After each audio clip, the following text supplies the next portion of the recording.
Pas kasih orangnya. Udah. Oke, selamat malam kawan-kawan. Malam. Tidak asing lagi, mereka bertiga ini adalah salah satu penggiat ya pembangunan daerah Kabupaten Bengkayang ya. Aktivis, mantan pemerintah juga, mantan politis dan pengusaha, dan sekarang kembali pada ketua Aspek Indo Kabupaten Bengkayang ya, masih berjalan ya Mas ya.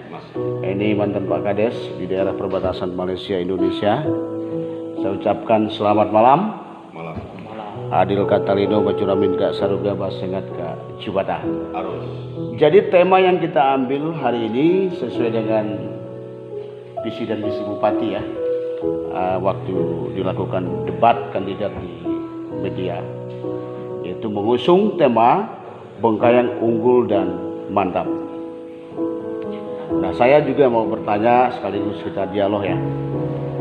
Dialog pada malam hari ini khususnya kepada Ketua Aspek Indo Kabupaten Bengkayang. Nah, seiring dengan waktu, Mas, seiring dengan waktu 10 tahun yang lalu ya, mungkin kita ambil dalam ranah ya itu pengalaman kita lah, sehingga semua organisasi yang bersifat konstruksi di Kabupaten Bengkayang itu tidak berdaya.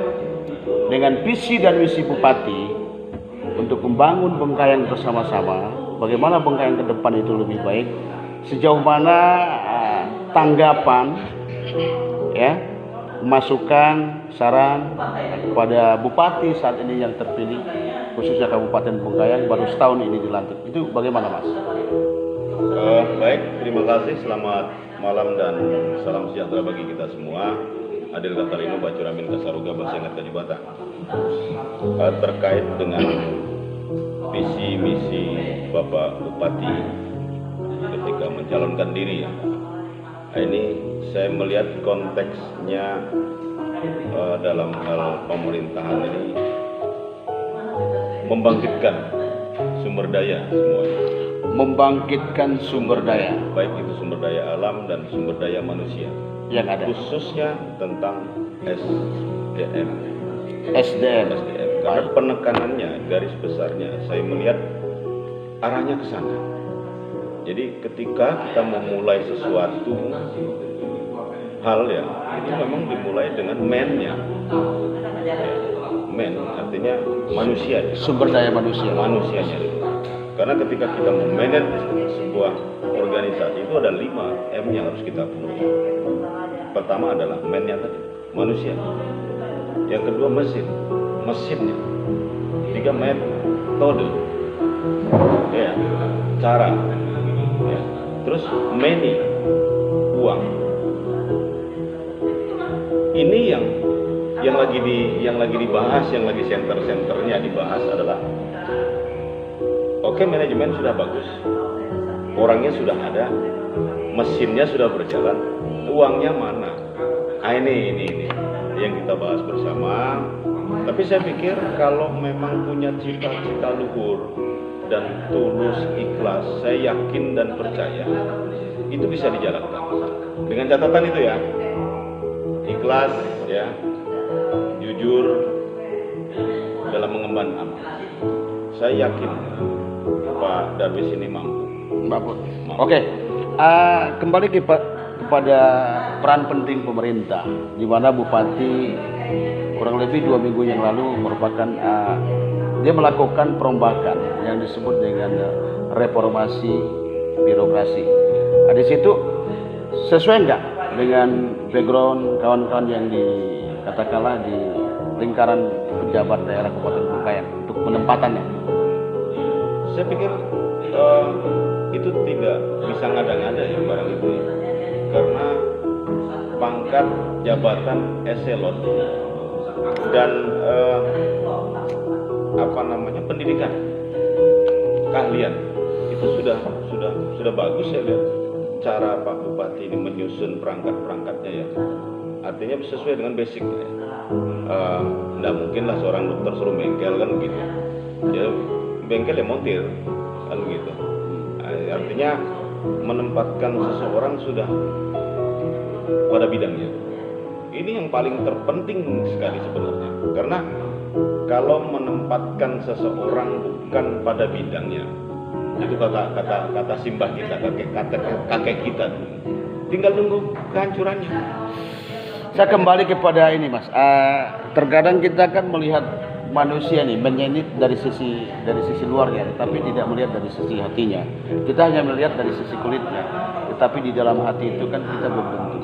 Terkadang ibaratkan lagu nih Mas, janganlah salah menilai diri. Terus bagaimana ke depan agar semua organisasi kemasyarakatan yang ada di Kabupaten Bengkayang, termasuk LSM, terus badan konstruksi atau media atau tokoh masyarakat, tokoh agama, tokoh pemuda itu dilibatkan untuk membangun suatu daerah. Karena kalau kita mengandalkan pemerintah daerah selaku bupati dan wakil bupati dan DPR juga belum tentu bisa kalau tidak ada dukungan kawan-kawan. Bagaimana Mas?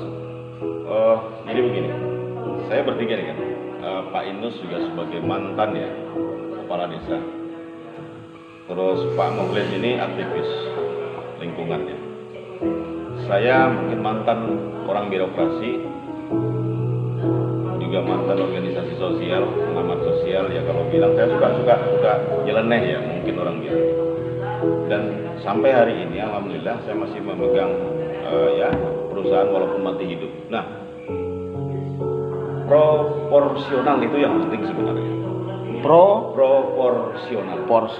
Terus kalau saya sebagai pemborong ya, bukan pemborong, kontraktor ya kerjalah sesuai dengan keahlian saya sebagai kontraktor, kan gitu. Nah, terus di sisi lain supaya pekerjaan itu bisa berjalan dengan baik, tentunya kan ada bidang lain yang porsinya itu ada. Oh iya, contoh DPRD, kok larinya ke DPRD? Ya iya, orang dia sebagai pengawas, kan begitu. Artinya proporsionalnya tadi masuk ke situ. Nah terus LSM-nya di mana berfungsi? LSM-nya yang ngawas sebagai mitra daripada pemerintah. Nah ketika terjadi hal-hal yang memang dianggap kurang baik, bukan tidak benar, kurang baik, ini muncul pengawasan. Ada kontrol gitu. Iya, karena memang sesuai dengan profesinya. Tapi kalau hal itu sudah keluar daripada koridor, biasanya itu ada kepentingan. Nah ingat itu, contoh saya LSM, tapi saya keluar-keluar. Rupanya keluar-keluar saya ini karena belum dapat proyek. Padahal bukan porsi dia. Bukan porsi dia. Porsi dia bukan minta proyek, tapi pengawasan. Ya. Oke, Mas, saya lagi bertanya juga ya. Mau bertanya. Jadi selama hampir 1 tahun ini bupati dan wakil bupati dilantik, ini gebrakan apa sih yang sudah dimunculkan kepada kita sebagai masyarakat Kabupaten Bengkayang? Saya melihat Pak Inus juga dengan Pak Mukhlis, saya pikir pun sama. Saya melihat cara pandangnya, cara pikirnya, karena memang diutamakan kemarin pada waktu kampanye ya, itu Bengkayang mantap kalau tidak salah ya, unggul ya. Nah saya melihat itu yang dikejar oleh Pak Datus, bagaimana menciptakan sumber daya manusia supaya Bengkayang ini bisa mantap oleh SDM yang sepadan gitu ya. Yang salah satunya yang sudah melonjol ini gebrakannya ini apa? Gebrakannya dari SDM itu. SDM. Iya, reformasi birokrasi. Terus di bidang konstruksi gimana nih? Nah, kebetulan kan jalan kita ini kan kurang lebih 1.000 lebih ya panjangnya ya, 1.000 meter lebih. Ini kira-kira yang sudah dimulai ini di mana kira-kira? Kalau konstruksi itu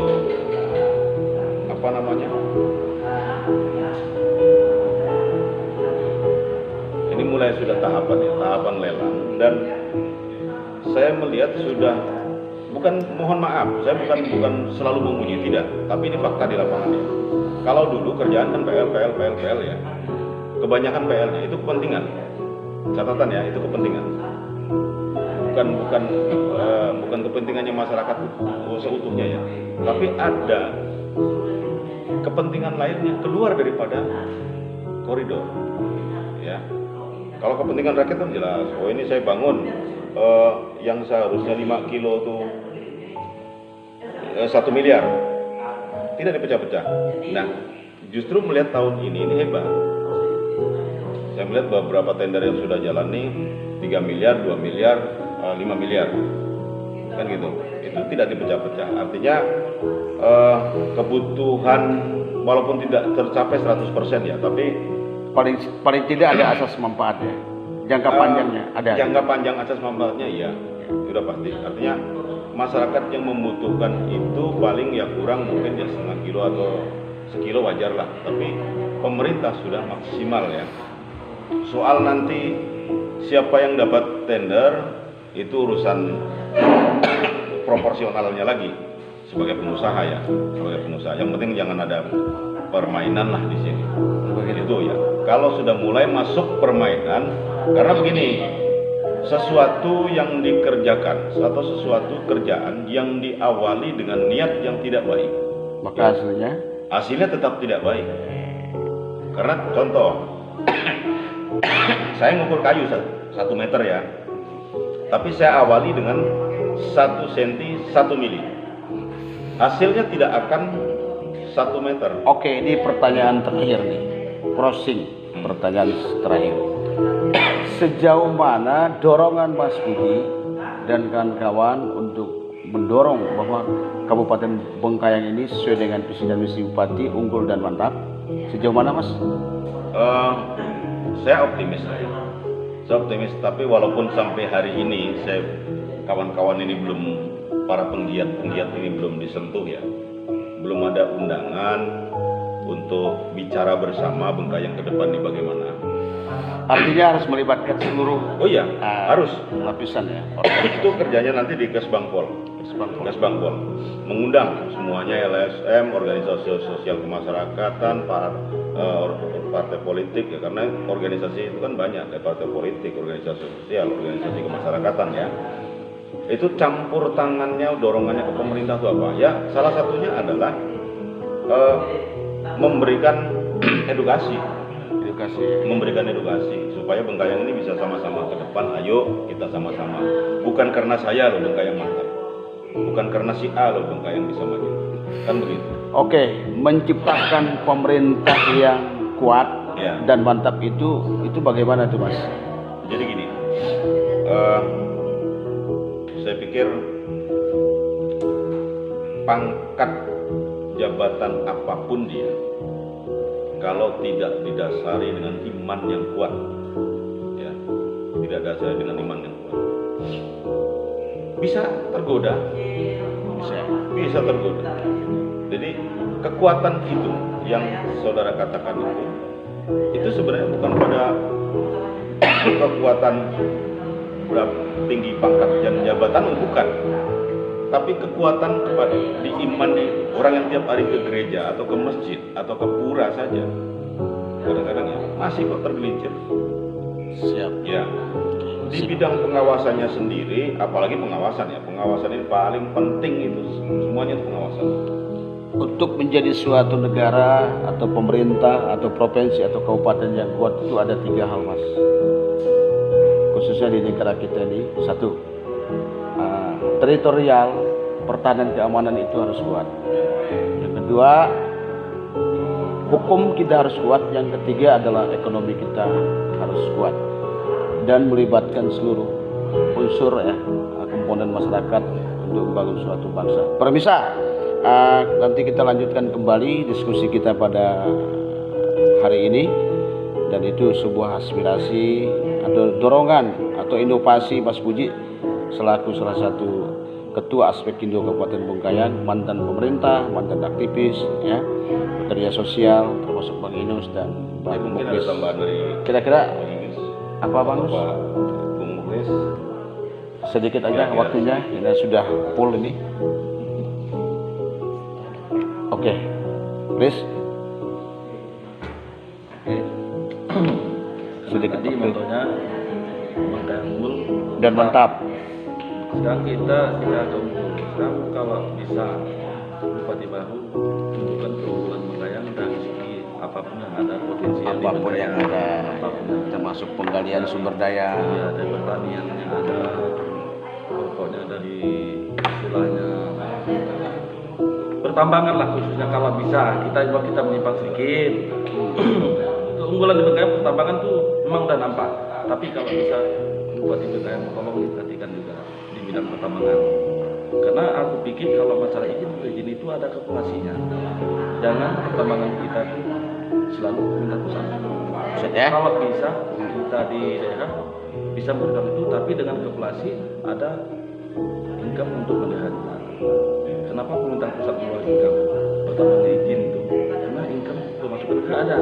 Tapi kalau dikalkulasikan, contoh misalnya untuk skala besar 2 hektar, kalau di pusat izinnya ada, apa salah 50 hektar tuh kita kasih. Pertambangan apa dong Bang Inus?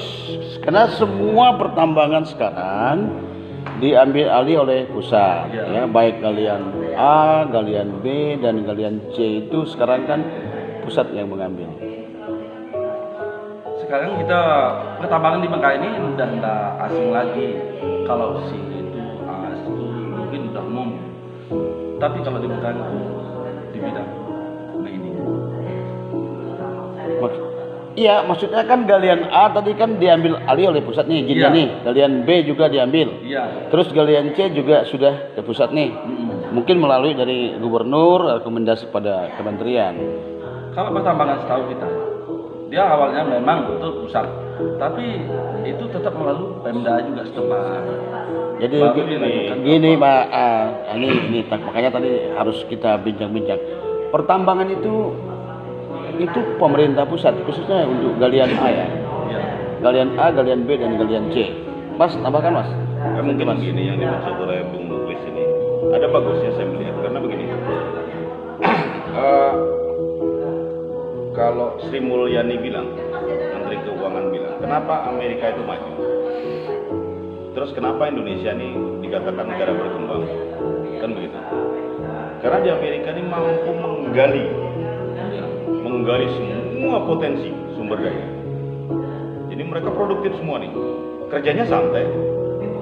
Sementara orang kita ini jam 5 subuh sudah terjun ke lapangan. Mulai ya. Produktif, hanya tidak tergali dengan baik. Tidak tergali. Baik. Jadi potensi alam yang ada termasuk pertambangan tadi itu hanya beberapa cukong. Ya. Kenapa tidak gitu loh? Karena kan ada namanya dikelola koperasi itu. Baik. Yang pakai perda itu. Jadi pertambangan rakyat. Baik. Ya. Baik. Itu dikelola. Oke. Terima kasih. Baik, terima kasih kepada kawan-kawan yang telah meluangkan waktu dan gagasan, ide dan inovasinya khususnya untuk Kabupaten Bengkayang. Ini saya teringat dengan bahasa Mas Puji yang kemarin itu, kita bangkit, berdiri dan bergerak. Ya. Oke? Ya. Oke.